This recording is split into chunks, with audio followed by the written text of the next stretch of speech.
조지아주에서 뭐 좀 특별한 일이 벌어지고 있는 것처럼 기사가 나와서 그래서 좀 전해드리려고 합니다.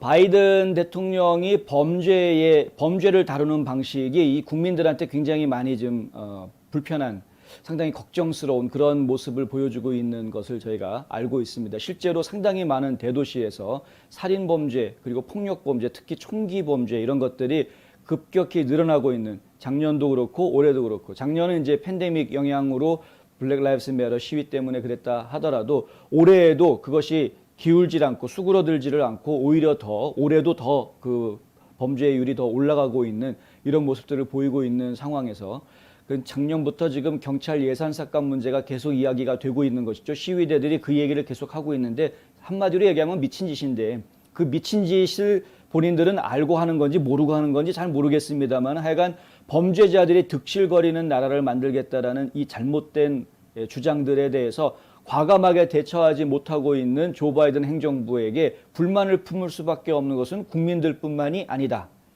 지금 각 주에 있는 주 정부에서도, 로컬 정부 차원에서도 연방 정부 기조만 믿고 있어서는 안 되겠다, 그 방침만 따라서는 안 되겠다라는 생각을 가지고 있는 것이고, 일단 우리들끼리 살 길을 찾아야 되겠다, 이제 이런 이야기들이 나오고 있는 것이죠. 그래서 각 지역 정부 단위로 뭐 시라든가 주라든가 카운티라든가 이런 것들이 자체적으로 경찰 예산을 더 늘리려고 하는 그런 노력들을 지금 펼치고 있는 것이 현실입니다. 그것이 사실입니다. 근데 이러한 노력들의 변화, 그러니까 경찰 예산을 삭감하겠다라고 이야기 나왔던 것에 이렇게 마음이 흔들렸던 사람들이, 특히 민주당 시의원들 같은 경우, 그런 경우들도 이제는 생각이 좀 많이 되돌아와서 경찰 예산을 오히려 더 늘리는 방법들을 연구하려고 하는 이런 상황으로 지금 다 지방에서는 이미 다 돌아와 있는 그런 상황이라고 저희는 보여지고요. 근데 그런 기조들이 변화라는 것을 연방정부에서도 느끼고 있는 것이고, 조 바이든 대통령도 그런 것들을 느끼고 있기 때문에 그런 변화에 맞추어서 뭔가 그럴듯한 자기 나름대로의 지금 아이디어를 내놓으려고 준비하고 있는 그런 모습들을 보이고 있습니다. 일단은 저희가 조지아주 얘기를 좀 해드리려고 하는데요. 워싱턴 이그제미너에서 조지아주의 이 제프 던컨 부주지사 얘기를 꺼내놨습니다. 제프 던컨 부주지사는 지금 현재 라이노 욕을 먹고 있는 인물이기는 합니다만은, 비록 그가 라이노 욕을 먹고 있고 난 2024년에 부주지사 선거에 다시 또 출마하지 않겠다, 마치 정계 은퇴 선언을 한 것 같은 그런 발언을 하기는 했으나, 그럼에도 불구하고 본인이 지금 이 경찰 예산을 바로 세우는 작업에는 뭔가 일조하고 싶다라는 이야기를 또 꺼내놓아서 워싱턴 이그제미너가 보도를 지금 한 상태입니다.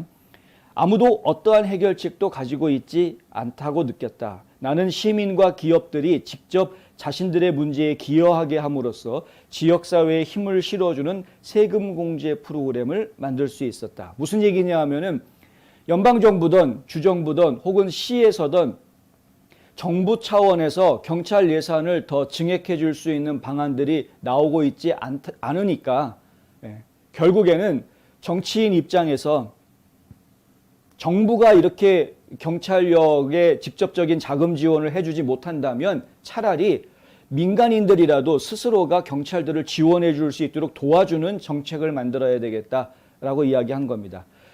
어제 발표한 내용에 따르면 약 2,500만 달러 규모로 해서, 조지아주에서만 약 2,500만 달러 규모로 해서 경찰에다가 기부하는 사람들에 대해서는 세금을 공제해주는 이런 그 법안을 지금 만들고 있는 이런 상황이죠.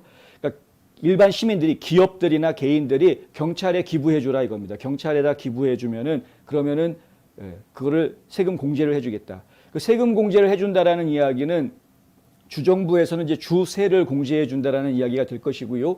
그 주세 공제를 해줌으로 인해서 세수가 줄어드는 부분이 어느 정도까지 주정부에서 감당할 수 있겠느냐 해가지고 나름대로 계산해서 책정해 놓은 것이 약 2,500만 달러를 배정하겠다, 그 세금 공제 부분에, 이렇게 이야기가 되어 있는 것입니다.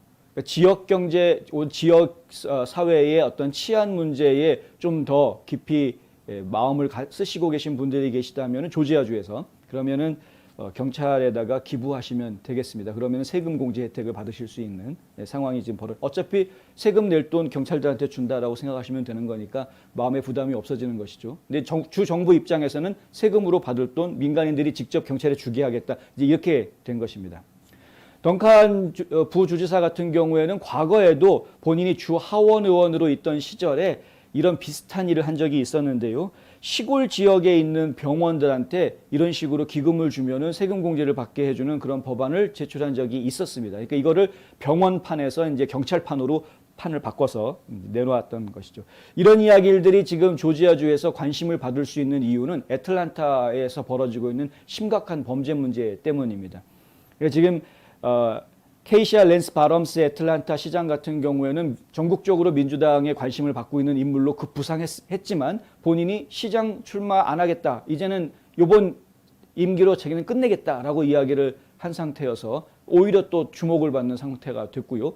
그러면 다음에 누가 아틀란타 시장이 되느냐를 놓고 이야기할 때 아틀란타 시 자체는 민주당 텃밭이 되어져 있는 상황이기 때문에 이곳에 결국은 다시 또 민주당원이 시장에 당선되기 위한 그런 지금 물밑 작업들이 한참 열심히 벌어지고 있는 상황인데 이런 물밑 작업들이 벌어지고 있는 상황에서 가장 그 아틀란타 시민들에게 표를 얻을 수 있는 중요한 이슈로 떠오른 것이 바로 이 범죄와의 전쟁, 이 범죄를 어떻게 다룰 것이냐 하는 문제가 가장 중요한 이슈로 떠올랐다라는 겁니다. 지금 현재 나와 있는 인물들, 그러니까 지금 하마평에 올라와 있는 인물들 중에서는 카심 리드 전 애틀란타 시장도 물망에 올라와 있다. 카심 리드 같은 경우에는 시장 그만두고 난 이후에 그 시정에서 각종 비리들이 밝혀지는 바람에 뭐 여러 가지 안 좋은 구설수에 좀 올랐죠. 기소도 되고 여러 가지 문제들이 좀 있었는데 그런 것들을 다 이겨내고 정치적인 어떤 재기에 성공하려고 하는, 그래서 자기가 가지고 있는 문제들을 갖다 그거로 다 털어내려고 하는 이런 절호의 기회로 지금 생각하고 있는 것 같습니다. 어쨌든 그렇다 보니까 이 범죄를 어떻게 다룰 것이냐 하는 문제가 상당히 중요한 이슈로 지금 떠올라 있는 것이고요. 얼마 전에 저희가 보도를 해드렸지만 아틀란타 북쪽에 있는 버케드라는 부촌이 있는데 이 부촌에 살고 있는 사람들이 이렇게 범죄가 심각한데도 경찰력은 애틀란타 시 경찰서에 의지해야 되는데 도대체가 제대로 된 경찰력 도움을 우리가 못 받고 있으니 차라리 우리가 시를 독립시켜서 시에서 우리가 자체적으로 경찰을 운영을 하는 것이 더 낫겠다. 시 독립시키겠다. 이제 이런 불만들이 막 터져 나와 있는 상황이죠. 올 6월 현재 아틀란타 시에서 살인은 133%가 증가했고 총격 사건은 164%가 늘어난 상황이라고 합니다. 모닝 컨설트하고 폴리티코에서 한 여론조사 결과에 따르면 78%의 유권자들이 미국에서 폭력 문제를 매우 중요한 문제라고 답변했고요. 73%는 폭력 범죄가 증가하고 있다라고 답변을 했다고 합니다. 49%는 일부 민주당 유력 인사들이 반발하고 있는 경찰 예산 삭감이 급증의 원동력이라고 말했다는 것이죠. 그러니까 지금 경찰 예산 삭감이 결국은 범죄를 불러일으켰다. 그 원흉이 누구냐를 이야기하면 뭐 물론 블랙 라이브스 매터 운동입니다만은 그 뒤에 민주당이 있었다라는 걸 저희가 인정 안 할 수가 없는 겁니다. 그거는 모든 국민들이 지금 사실 알고 있는 내용입니다. 그런데 지금 주류 언론들, 이런 이제 뭐 폴리티코라든가 혹은 뭐 워싱턴 포스트라든가 이런 주류 언론들에서는 어떤 식으로 지금 자꾸 이걸 교묘하게 휘어서 왜곡해서 보도하고 있냐면은 민주당 내에서도 모든 민주당원들이 다 경찰 예산 삭감을 찬성한 것이 아니었다. 반대로 상당수의 민주당원들은 경찰 예산 삭감을 반대했다. 이런 식으로 지금 얘기하고 있는 것이죠. 지금 이 말 바꾸기 천재들이기 때문에 저희가 뭐 계속해서 말을 바꾸는데 참 당연히 기력이 없습니다. 이거 일일이 지적하기도 힘들 정도로 계속 말을 바꾸니까. 공화당원들 사이에서는 이거 문제 있다. 그 그러니까 경찰 예산 삭감이 결국에는 범죄가 늘어나게 한 원인이다라고 답변한 사람이 74%로 나옵니다. 지난 7월 9일부터 12일까지 1996명의 등록 유권자를 대상으로 실시된 이 조사는 오차 범위가 플러스 마이너스 2%포인트, 상당히 신뢰도가 높은 조사 결과다라고 이제 이야기가 나온 것이고요. 워싱턴 포스트에서 한 여론조사에서도 이 범죄를 다루고 있는 조 바이든 대통령에 대해서 범죄 다루는 문제에 대해서는 어떻게 평가하느냐, 지지한다라가 38%, 이거 참 불만이 있다. 지지하지 않는다라고 이야기한 사람들이 48%로 10%포인트 더 불만이 있는 사람들이 많은 것으로 이렇게 나왔고요. 이런 것들이 지금 문제죠. 형사사법위원회에서 한 연구에 따르면 34개의 도시에 대해서 2020년에 살인이 30% 증가했고 2021년 1분기에는 살인 사건이 전년 대비 24% 더 늘어났고 이게 2년 전에 비하면은 49% 더 늘어난 것이다. 어쨌든 굉장히 많이 늘어난 것이다라는 겁니다. 그러니까 만약에 작년에 5건 살인 사건이 있었던 도시였다 그러면 올해는 6건 이상 사건이 벌어졌다라는 이야기이고요. 이런 일들은 지금 저희가 간과할 수 없는 치안이라는 부분에 대해서는 제가 간과할 수 없는. 그런데 치안을 바로잡는 거는 뭡니까? 결국에는 법과 질서 아닙니까? 법과 질서를 바로잡으면 치안은 잡히는 부분인데 이 법과 질서가 지금 흐트러지고 있었기 때문에 이런 치안 문제가 나오고 있는 것이다. 법과 질서가 왜 흐트러지고 있습니까? 지금 현재 미국에서 법과 질서가 흐트러지고 있는 가장 큰 두 가지 문제를 이야기하면 인종 갈등, 인종 간의 갈등을 부추기는 그런 단체들이나 운동들이 너무 많아졌습니다. BLM뿐만이 아닙니다.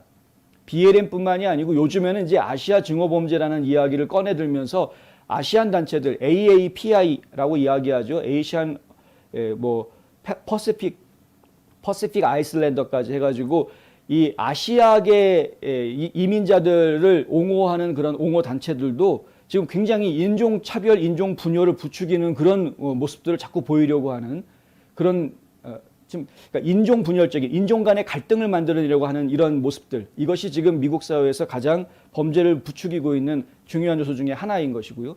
또 한 가지가 뭐냐면 이 좌파 정치인들의 정치 도구화입니다. 지금 뭐 연방 법무부를 시작을 해서 이런 그 연방 조직들을 갖다가 정치적인 무기로 사용을 하려고 하는 그런 모습들. 예를 들면 지금 애리조나주 같은 경우에는 감사가 한참 이제 마무리가 되고 있고 최종 마무리를 위해서 추가 자료들을 지금 소환장을 내놓은 이런 상황인데 연방 법무부에서 애리조나주한테 당장 경고장을 또 보내지 않았습니까? 이렇게 하면 안 된다. 이건 연방법을 어기는 위험성이 보인다. 연방법을 어기는 것으로 보인다. 그러니까 법리 해석을 자기네 마음대로 막 하는 것이죠. 그래서 당신 지금 법을 어기고 있어라고 지금 계속 위협하고 있는 이렇게 정치적인 도구로 지금 떨어져 버린 겁니다. 트럼프에 대한 뒷조사, 지금 뉴욕주 검찰 같은 경우에 완전히 뭐 정치 시녀가 돼버리지 않았습니까? 그래서 지금 트럼프 대통령, 트럼프 오르가니제이션 조사를 막 했는데 아무리 털고 털어도 결국에는 트럼프를 잡을 수는 없었고 그 조직에 있었던 사람이 배임한 것으로, 횡령한 것으로 그렇게까지만 밝혀지고 끝나버리니까 아 여기서 멈출 것이냐? 야 이거로는 안 된다. 이거 어쨌든 이거 배임 이거 나왔으니까 이거 가지고 어떻게든 더 얽어봐라. 이거 트럼프가 시켜서 이렇게 한 거다라는 식으로 지금 계속 또 공격을 하는. 예, 러시아 해가지고 4년 내내 괴롭혔으면 됐지. 아직까지도 지금 그렇게 하고 있는데 거기에 동원되고 있는 인력들이 보면 다 연방 검사들이고 지방 검사들이고 공무원들이 거기에 동원이 되고 있는 겁니다. 이 두 가지 문제, 그러니까 인종 간의 갈등 문제와 그 다음에 정부 조직의 정치 무기화 문제, 이것이 그러니까 이 범죄를 지금 범죄가 더 급증하게 만드는 가장 큰 요인이 되고 있다. 여기에 지금 불쌍한 경찰들만 사기가 떨어질 일이 생기고 있는 그런 상황인 것이죠. 이것을 바로잡기 위해서는 법과 질서를 다시 세우는 작업이 진행이 되어야 되는데 그러기 위해서는 반드시 정치인들이 먼저 중심을 잡아줘야 법을 집행하는 사람들도 중심을 잡고 같이 움직일 수가 있다. 지금 좌파들이 너무 많이 흔들어 놓았는데 빨리 제대로 된 법과 질서의 기조를 회복하기를 바랍니다.